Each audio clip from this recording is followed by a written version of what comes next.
মানুষের সমাগম হয়েছে।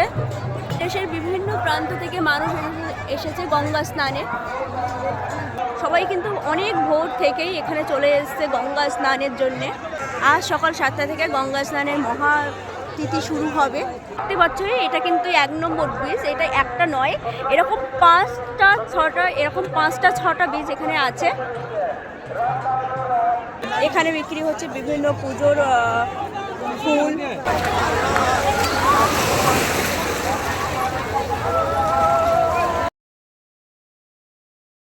তথ্য দেখতে হলে আমার চ্যানেলের বড় ভিডিও দেওয়া থাকবে, সেটা প্লিজ ভিজিট করো। আর এখন টাটা, ভালো লাগলে লাইক কমেন্ট শেয়ার অ্যান্ড